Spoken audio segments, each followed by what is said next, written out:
Yo, what is going on YouTube? It's your boy Dan, aka aDrive. Bringing you guys a brand new Pokemon Sword and Shield video today. We're going to be talking about some of the brand new things that were just announced today at the Pokemon World's opening ceremony, and a lot of it has some serious implications for competitive Pokemon, not only single battles and double battles. And to join me to discuss all this cool stuff, I've actually got the coach of the New Orleans Pelipers, a coach in the WBE, a good friend of mine, and an incredible battler in his own right. It's John, aka Pokemen. What's up, dude? What's going on? I am so excited. I mean, you've known me ever since I really was into competitive battling. I kind of trailed off over the years. This by itself has gotten me back into everything. I cannot wait to jump into competitive battling for Gen 8 all across the board. There is so much to talk about. It's overwhelming. Yeah, dude, it's crazy. So we kind of went in today hoping for new Pokemon, but they kind of didn't do that. Rather, they really focused on the competitive aspect of things, and there's a lot to talk about. So we're gonna jump into this in this video. Guys, do me a favor, hit that like button down below, subscribe if you guys are new, and please show some love to John. You can see his Twitter on the screen, but you can also find his YouTube link in the description below. Like I said, we always have amazing battles when we throw down. For those who don't know, John swept me with a Diggersby a few weeks ago, so he obviously knows what he's doing. But all right, first things first, let's talk about Galarian Weezing, right? Because that's one of the big kind of bombshells here. Galarian Weezing's new ability, which neutralizes all the other abilities. So it's really going to be a VGC type of strategy where it's going to neutralize the abilities, but to cancel out 3 other Pokemon's abilities without doing anything, that's insane, dude. It's crazy. And my mind, when I think competitive, I go draft league, singles, VGC, and I think this works across the board. Because imagine you're trying to get up toxic spikes. I bring in a Mega Diancie, no magic bounce. I mean, this works in any format in so many different ways. There's like an undescribable amount of combinations. I mean, right now they showed off some really cool ones with the Rotom and the Storm Drain and the Levitate, which is amazing. But this is one of those abilities where people are going to find new ways to use it. Not just year 1, but year 2. There's going to be new things all the time. It just adds such a new dimension with one ability, one Pokemon, and this was just the first thing we saw, which was crazy. I know, and think of it like Slacking, removing its Truant. Think about Regigigas, removing its Slow Start. I mean, it can be incredibly crippling to a handful of different Pokemon. That was just super duper cool. I just think that the implications there are massive. What do you think about the new held item Room Service for Trick Room?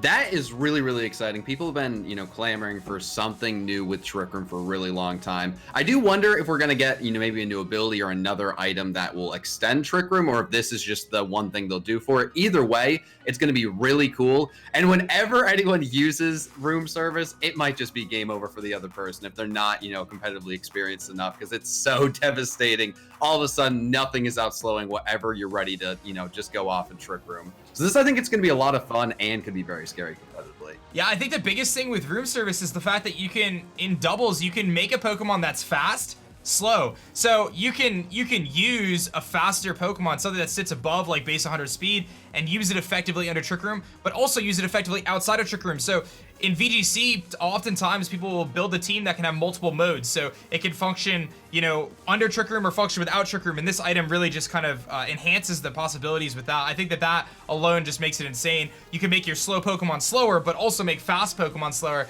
because taking, what ends up being a multiplication of 0.67 to your speed stat by lowering it one stage can actually be pretty drastic in the competitive scene. So I'm really excited to see kind of how Room Service plays out. Another item that got revealed was Eject Pack, which is going to basically force your Pokemon to switch out after their stat drops. So we see it with Duraludon using Draco Meteor or Steel Beam, one of the two, going for a move that's a massively powerful move, dropping its special attack 2 stages, and then allowing it to switch out. The possibilities with that for various Pokemon, Salamence and Laddies dropping Draco Meteors, Victini going for V-Create. Dude, there's a lot of possibilities, not only for doubles, but for singles as well. That's one item I'm really excited about. I know Draco Meteor is the first thing you think of. V-Create, I'm happy you said that. You definitely would think of that. I hadn't thought of that yet. But there's going to be a lot of other things that we find out a little bit later. But just simply with one move, Draco, it's one of the better moves in the game. And that changes everything. It's not just, oh, I drop a Draco. Oh, this could be bad. You do that, you're out of there. You can come back in and you can just nuke Pokemon over and over and over again. And I mean, I think that's just the first idea we all have. It's like hour one. There's so much we can do with this. Yeah, there's going to be some really cool stuff with the Eject pack. We've obviously kind of known that the Dynamaxing Pokemon, their moves are going to have various things. Like, seems like fighting types are going to be boosting attacks. Seems like Dynamax Pokemon can't flinch, which is going to be massive for VGC. We saw that ice moves are going to set hail. We saw that, what was the other one? I think there was another one that was pretty interesting. I think I saw the hail. But Like oh yeah, flying. Boost? Yeah, fighting was attack boost, and flying seems to remove entry hazards. Oh yeah. So it's like flying has like a built-in defog. Rock has a built-in stealth rock. I think like, so we know Dynamaxing only lasts for 3 turns, but I think it's gonna have massive implications for Pokemon Sword and Shield. What is your thoughts on just Dynamaxing in general overall, John?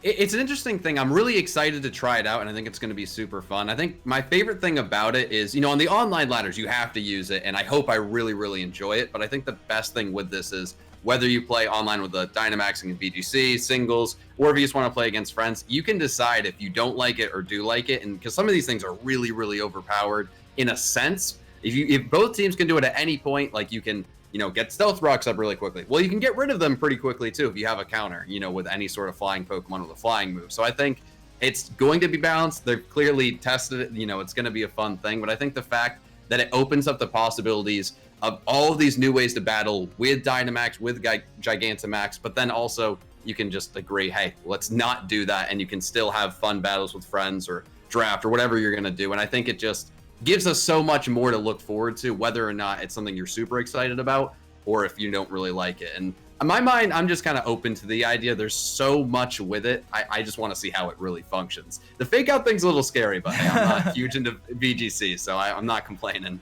I think for me, one of the biggest things that I like about the Dynamaxing is the fact that you go into a battle with incredible versatility in the sense that you could essentially Dynamax any of your Pokemon at any time. So the battle could be going, you know, in the other person's favor, and you could Dynamax and really change the tide of a battle, which could prove to be pretty cool.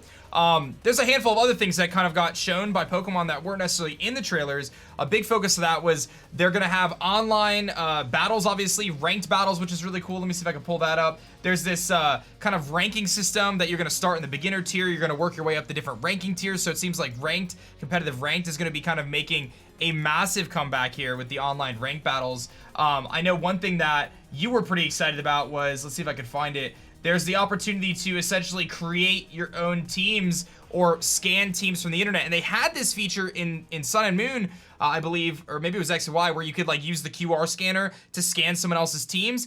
It's a little ambiguous right now whether or not you'll be able to customize your team kind of like a Pokemon Showdown type of deal, but rental teams allow you to borrow teams by inputting IDs available, and that's going to give people an opportunity to really play with a lot of different Pokemon that maybe you wouldn't want to train up. So that could be the step in the right direction to allow competitive to be a little bit more accessible without such a time sink into preparing those Pokemon. And that's something that competitive Pokemon needs. It needs this to thrive, because competitive Pokemon is great, and there's a huge fan base of people who love competitive Pokemon, but we want the scene to grow and be a lot of fun. We need people that are new to the game to be able to get into it and really learn. And going online after spending hours and hours, maybe days, making a team, and if you're new, it's going to be a bad team. That's how that goes. Your first team isn't going to be great, but instead being able to just go to an aDrive video, to a Pokegame video, get a team, get the ID, hopefully like, you know, like creators can actually make a team, put it on there, and just immediately use a good team. Even if you're not that good, you have the team that should allow you to get wins if you learn how to use it. People can learn the metagame. There's the rank battles. The top people aren't going to just be destroying them all the time. You'll go against new people. I think this is going to be incredible, not just for us, you know, being able to get teams easier without having to spend weeks and weeks. We have a lot of things we got to do beyond just making these teams, you know, meticulously. But also new people are going to be able to get into this. I think this is great for everyone, and I'm really excited to see how it goes. Yeah, if they implement this feature the proper way, it's going to be really cool. And I think one of the cool, unique aspects of it is when you're playing on Pokemon Showdown and you have someone like a Pokeaim who spends a ton of time on Showdown, he can see a team in team preview and be like, oh, that's that's Blunder's team. I know that team. And he knows the exact team already. And I have a feeling that that's going to be part of the metagame. Someone like Joey is going to put out his team ID, and you're going to come across that team in the ladder, and you're going to be like, wait a minute, I saw that team on Joey's video. I know this exact team. So having that understanding and that kind of insight and knowing all these different teams and kind of how they function as the competitive metagame develops could prove to be very advantageous. So there's a lot of aspects to that, but also another thing kind of you touched on was, you know, let's say I build a team for online Wi-Fi battles on Twitch or whatever, and I put that code out there. People can use that code and essentially play with the Pokemon that I trained, which I think could also be really cool. Saying, hey, I'm using aDrive's, you know, Heracross right now, and for people who are big fans of the content that I create or whoever, you know what I mean, Joey's Suicune, whatever it is, that could be really cool for people to have an opportunity to kind of use those Pokemon, you know, that maybe someone else had trained up or whatever. I think that's pretty cool. So lots of opportunities there. We have all these different items. We have all these different things. A couple things that they kind of touched on too. Hidden abilities are going to be accessible through max raid battles. So if you want max raid Pokemon with their hidden abilities, or I'm sorry, just Pokemon in general with hidden abilities, you'll be able to grab them through max raids. It's unknown whether you're going to be able to get them any other way. And then it also says you can encounter Pokemon that can Gigantamax in max raid battles, which seems as though a big focus of this game is going to be max raid battles. You're going to have to grind those out to get the Pokemon that you want. And it'll be interesting to see whether that Gigantamaxing ability is going to be breedable. I mean, there's a lot of factors here that kind of tie into it, but definitely some pretty interesting stuff regarding the max raid battles. And I'm excited to see kind of how those come out. I hope they're challenging. That's what I'm hoping for. Oh, I'm absolutely with you. I mean, the number one thing I've wanted for, you know, these games is give me something to do after I beat the game, you know, more things to do with the raids. And we might get new raids over time, too. I think that's going to be really exciting. Hopefully it is a challenge and you don't just breeze through them each time. But just going on, getting on a live stream like, hey, Dan, let's do some raid battles today. Like that will be so exciting. You get some, you know, viewers into it. Just get a bunch of friends. Everyone's going to have fun with it. And, you know, whether it's just to collect Pokemon or to get things competitively. Like, I think that's great. And look at that. The menu looks beautiful. Dude, it's not that big of a deal, but like, come on. Nah, this is a super clean menu. You've got like items, Pokeballs, you got like some sort of battle thing, berries, other items, which is nicely sorted, dude. I mean, TMs, I don't know, like key items, some sort of art type of thing going on there. I don't know some of these icons, but just the organization of the bag alone is super awesome. Like your other items are going to be different. Your competitive items are going to be sorted a little nicer. So there's just a lot of opportunities there in terms of different things. And again, they mentioned that you can, you know, you have Corviknight's ability Mirror Armor, which kind of got passed over. Another super powerful Pokemon that now its stats can't be lowered. So that's really cool. You can also get pressure on it. And you get that through the Gigantamaxing. So look at this start screen, dude, for when you get into a ranked battle in Sword and Shield. Like, that looks so fierce, dude. Looks so good. That's really cool. It's got like the Nani lines, dude. Everything so about funny. it, like I mean, even the crowds in the game. Every time you do anything, they're cheering, and it just gets you more excited to be in the game, do these battles. Like, it's a little thing, but you have the sound on, you're gonna notice it. It's gonna get you pumped up and excited each time. It's not gonna be the bland Wi-Fi screen we've seen in the past. Like, it's an arena with cameras moving. It kind of brings me back to Stadium, which makes me kind of sad. That was a long time ago, but we're back and it looks even better. Dude, this game looks incredible. In the Japanese trailer, a lot of people don't know about this, but they showed Golisopod with Weezing and its neutralizing ability to essentially get rid of Wimp Out. Or whatever it's called, emergency exit. So that's kind of cool too, making a Pokemon like Golisopod a little bit more useful than it otherwise would be. So there's definitely a lot of opportunities to kind of see how this is gonna go. Yeah, Defeatus, Archeops, that's a good one too. We mentioned Slacking, Regigigas, any Pokemon that have abilities that can be negative could be really, really cool to see kind of how that plays out. I just feel like Weezing is gonna be kind of like, I feel like Alolan Marowak when Sun and Moon dropped was a very like counter meta pick, right? It was the perfect answer to Tapu Koko. It was very good under Trick Room. It could do like a lot of things in terms of kind of how it handled the metagame. I feel like Weezing is almost kind of in that same realm of being able to be very counter metagame. Very cool stuff. We see some new moves here too. Steel Beam is the Draco Meteor of Steel types that was in a contest. We see that Obstagoon does indeed get a move called Obstruct. Gets Night Slash and Double Edge. So it is confirmed Reckless Double Edge is a thing, which is pretty cool. Anything else crazier? Power Trip on Corviknight I think is kind of interesting.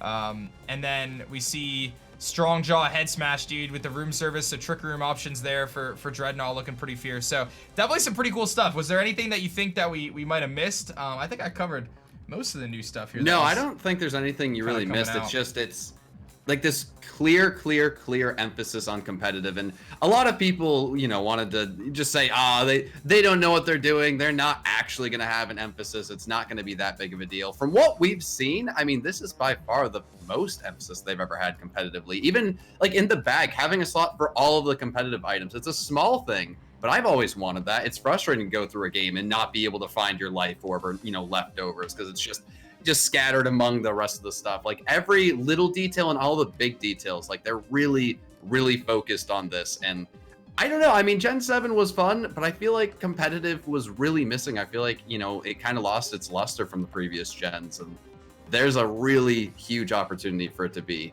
incredibly fun and just incredibly huge again. I cannot wait. Yeah, dude, I'm stoked. Quillfish, by the way, making the cut. I think that's the first time we've seen Quillfish.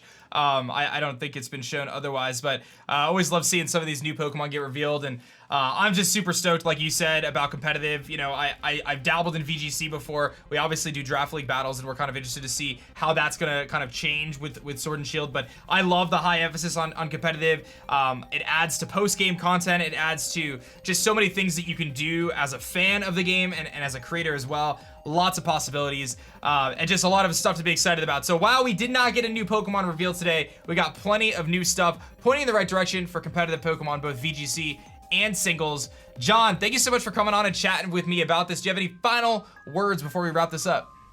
No, just glad to be here. Wanted to talk about it. This was perfect, and I cannot wait for these games. Dude, it is going to be so hype, guys. Show some love. Be sure to check out John's channel in the description below. You can follow him on Twitter right above me here. And guys, be sure to hit that like button. Subscribe if you guys are new. For myself and John, we will catch you guys on the next one. Peace.